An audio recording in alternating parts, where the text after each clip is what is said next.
There's an old saying that goes, if you wait long enough, everything that's old will be new again. Well, there's an organization right here in Keysville, New York, that wants to take the old horseshoe nail factory behind me and make it new again. Well, there was horseshoe manufacturing going on here on this site beginning in the 1840s.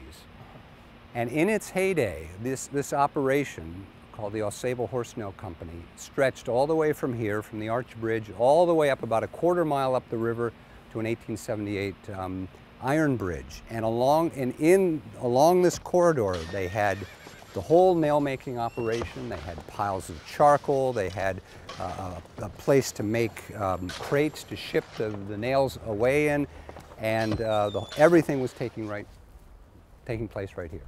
With one caveat. Well, right? The iron, even though there was abundant iron coming from Palmer Hill and Arnold Hill, all over the Adirondacks, it wasn't suitable for making horseshoe nails, and so they imported it from Norway. Stephen Engelhardt is the director of ARCH, Adirondack Architectural Heritage, a nonprofit organization dedicated to identifying and then finding ways to save some of the Adirondacks' most unique architecture. The Horse Nail Factory is a perfect example.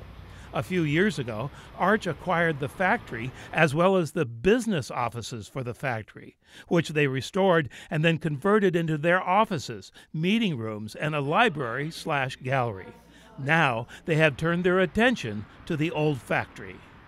We've raised a considerable amount of money to do this project, this restoration, revitalization of this stone mill property, but we're still exploring a bunch of different options on how it might be used.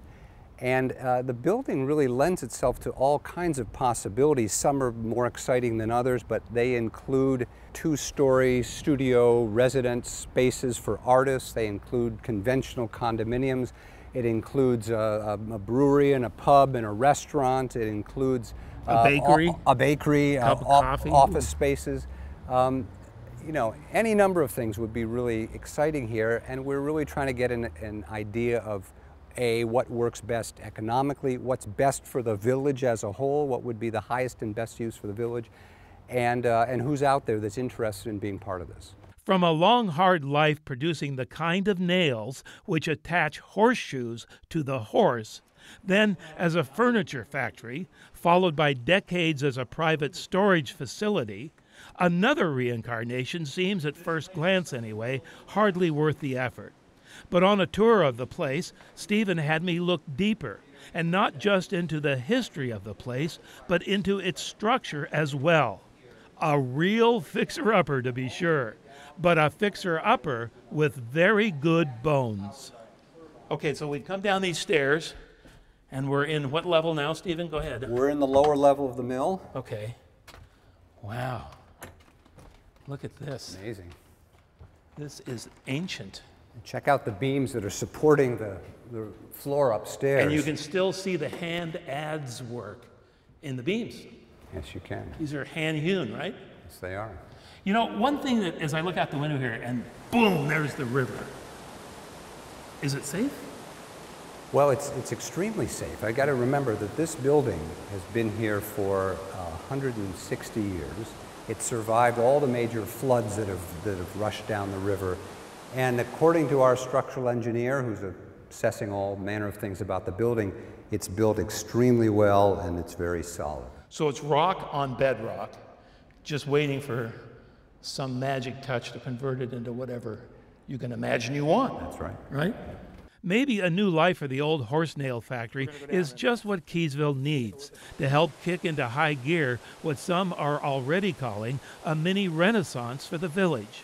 Already, there is a Keysville revitalization group that meets on a regular basis, a weekly outdoor farmers market, a brand new website, and new signage is planned to encourage passers-by to stay a while and to take a closer look. Keysville has always had a lot going for it. It's always had a wonderful people living here. It's always had great architecture. It's a wonderful setting on the river. But there's always been something missing, and I think that's a kind of energy and vitality that has largely left the village since these big employers left 30 or 40 years ago. And the tide is really starting to shift in a big way, and we hope that we're part of this rising tide and all this good work.